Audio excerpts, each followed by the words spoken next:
Subscribe to RA Solutions by clicking on the subscribe button and clicking on the bell icon to receive notifications.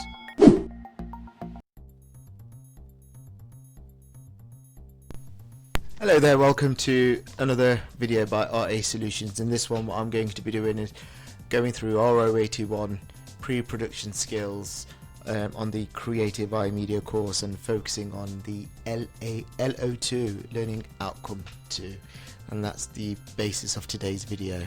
In the previous video you would have seen all the aspects covered from LO1 Learning Outcome 1, which was to understand the purpose, uses and content of pre-production. In this one, what I'm going to be doing is focusing solely on LO2 Learning Outcome 2, be able to plan pre-production, and the next two videos will be focusing on being able to produce pre-production documents, and LO4 where you are able to review pre-production documents.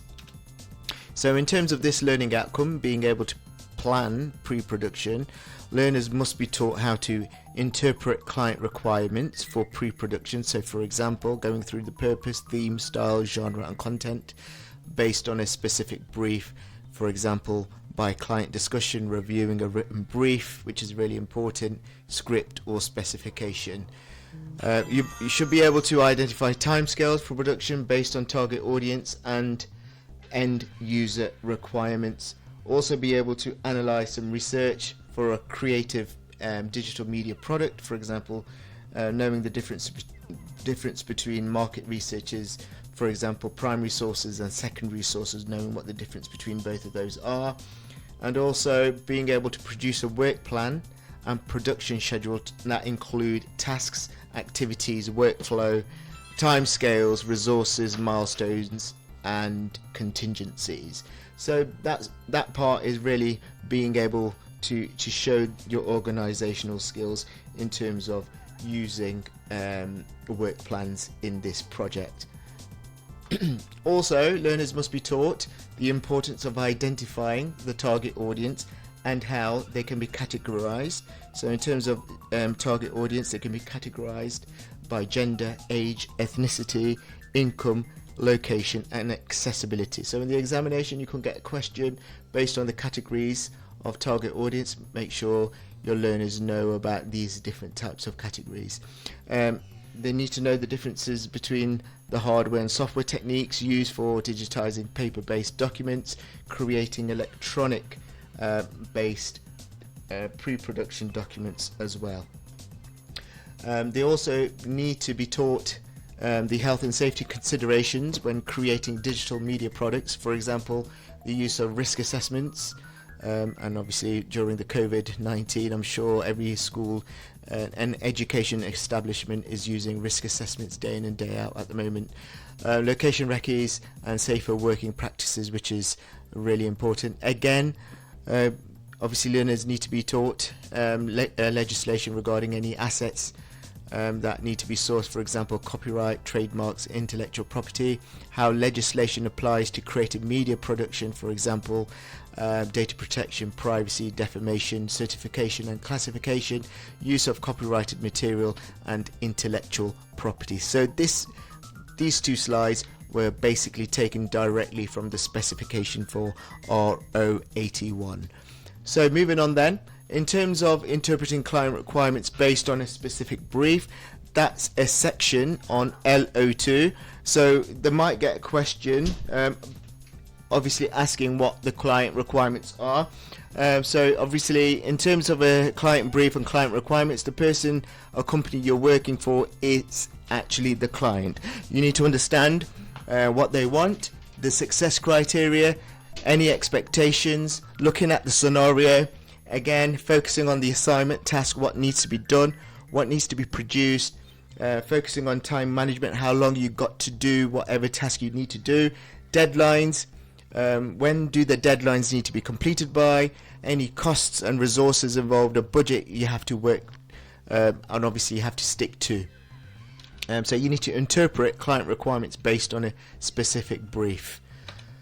Also, you need to understand what the purpose of a client requirements are. So obviously the purpose, one purpose is just basically a clear statement of what needs to be produced. It's also helps you provide the media developer with outline information of any constraints or timescales which are needed, which need to be adhered to even. The content of client requirements, again, I need to stress this, a statement of what media product is needed, purpose of the media product, target audience, thinking about the categories in the target audience as well, which I've obviously went through from the spec. Content to be used, example, types of images, text, the timescale when it needs to be done by, house style, focusing on fonts, colors, designs, any themes, genre, style of the product as well. Also, interpreting client requirements based on a specific brief. You need to think about the following 2 questions. How might you interpret client requirements or the brief? How can you take the requests and figure out the correct solution? So thinking about how to take on the client requirements and maybe doing a mind map, brainstorming ideas, doing it as a discussion as a group, actually speaking to the client themselves, questioning them of exactly what they want, and obviously taking on what they've asked for, and maybe creating a mood board from basically their requirements from the brief. Another section from Learning Outcome 2 is target audience. Again, who is the final product intended for, and the categories you need to focus on here. Something I went through before in the spec is age. You need to be clear about the age group. For example, is it for 6 to 12-year-olds, 12 to 18-year-olds, 18 to 40-year-olds, or is it 40 plus? Who's the gender? Male, female, both. Location, is it local, national, international? Ethnicity, looking at the background, culture, race, religion, language. Income, how much do they earn from their jobs? Those sort of things, and you need to relate that back to the target audience there. Another thing is you need to know about is market research. Obviously what are primary sources and what the secondary sources are. So primary sources is the information you get, or the information obtained firsthand from the original source, so which is new research. Secondary sources is, for example, the information that's obtained or gotten from second-hand sources where somebody else has already created the data. So for example, examples of these primary sources could be questionnaires, focus groups, surveys, meetings, discussions, something you've conducted yourself, which is new, getting new information. Secondary sources is where you're getting information from magazine articles, other people's products, news, broadcasts, books, internet, or you're visiting another website online on getting the information secondhand. So that's where you need to be clear on the difference between primary sources and secondary sources for the examination. Another thing you need to be clear on, work plans. Now on the bottom left hand corner of the slide, it shows you an example work plan. All the different tasks on the bottom left hand corner in the first column, who's responsible for those tasks, the status of that task, whether that task is completed, in progress, overdue, not started, and how long that task will take. Obviously it's broken down from year 1 to year 2. So purpose, another thing you need to understand and know for the examination, is the purpose of a work plan. So it provides a timescale for the overall project to be completed, and it also allows you to see the order of the tasks and to help to meet the deadlines to keep it on schedule, and it just helps you to be more organized when you're doing a big project, or any project for that matter. So what things are included in a work plan? So what is the content of a work plan? You've got your tasks in there, activities, durations. So durations is the amount of time a task is expected to take. Timescales, how long the project will take. Milestone, key dates when the section is completed. Deadlines, dates when something has to be done by. Resources, what's needed, whether it's a computer, whether it's stationery, XYZ. Contingencies, have you planned for a backup date if extra time is needed? Now what I normally do with my students is I get them to create a column for each of these keywords here. So a column for task, activities, duration, timescales, milestones, so on and so forth. So you then know when you've done the work plan, everything which the examination boards asked for is covered in the work plan. But it's also really important to know what each of these mean and how to create your work plan. Normally when I get my students to do a work plan, as you can see in the bottom left hand corner, I tend to use Microsoft Excel, because you can create columns and rows in there very easily and effectively, really. So another thing you need to know about is different hardware and software allowing you to create your production documents. So you also need to know the differences, or the difference between hardware and software, and the different types of hardware and software as well. So hardware are the devices and equipment that could be used to create and digitize pre-production documents, and software are types of applications installed on that device that could be used to create or digitize pre-production documents. So examples of hardware you need to know: computer system, keyboard, mouse, graphics tablet, microphones, speakers, monitor, camera, scanner, pen, pencil and paper. Those last ones here in terms of hardware, obviously if you're going to do a physical mood board, and those are the types of hardware you need. In terms of software, Microsoft Office Publisher, used to create a mood board, storyboard, visualization diagram, so on and so forth. Word, used to create a script, storyboard. PowerPoint, used to create a mood board, visualization diagrams. Now what you also need to do here, obviously PowerPoint and Word, you need the actual name of the software. So instead of putting the marketing name Word, you put word processor. That's the type of software you need. Instead of PowerPoint, you put presentation software. Web browser, for example Chrome. Dedicated software, mind map, to create a mind map, and Dreamweaver as well, to maybe creating visualization diagrams there. So those are examples of software you need to know about for the examination. Another thing you need to know about is health and safety. Obviously before you start any project, when you are doing or planning your pre-production, you need to know about the site, or do a location recce, just in case you want to do a storyboard or do a script or anything like that. So a site or a location recce is a visit to a specific location that will be used for recording purposes. The purpose is to check access, see what is there, identify the best positions, and assess environmental considerations. So for example, this could be a location, checking on the location itself, the access to the location, lighting in the location, any health and safety issues there, is there availability of power there, are there any consideration to the environment you need to make, or are there any other issues that you need to take into consideration. Another thing which you must do is a risk assessment. So this must be stored to cover you and any people or your organization that you work for in case of any claims. Helps to identify and minimize any risks. So the purpose of a risk assessment is to identify any hazards and dangers, decide who might be harmed and how, evaluate the risk and decide on precautions to be taken, record findings and implement them, and review assessments and update if necessary. Again, you need to also look at the safer working practices when using computers. So the 4 key points here I want to stress on is eye strain and headaches, back pain, RSI, which is repetitive strain injury, and tripping over cables or anything like that. So in terms of eye strain and headaches, eyes can be strained after staring at a computer screen for so long, especially when working in bad light or poor screen. You need to know a solution for that.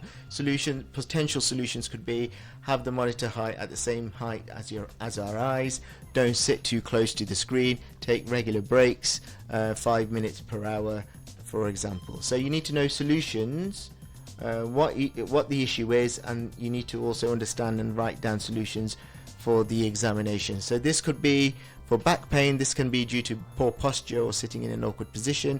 Potential solutions: use a fully adjustable chair, use footrests so that legs are at a natural angle, take regular breaks to walk around, don't slouch, have the monitor at eye level.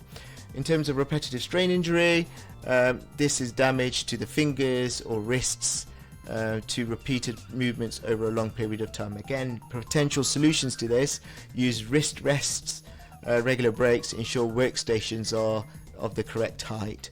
Again, the next one, tripping over cables. To avoid tripping over cables, make sure they are out the way and covered with tape. Many organizations do this all the time if they have to put wires on the floor, knowing that somebody's going to walk across them. Again, a further 3 in terms of safer working practices: lighting and electricity, heights and heavy equipment. You need to understand in terms of lights and electricity, lights can become too hot, so make sure the area is ventilated.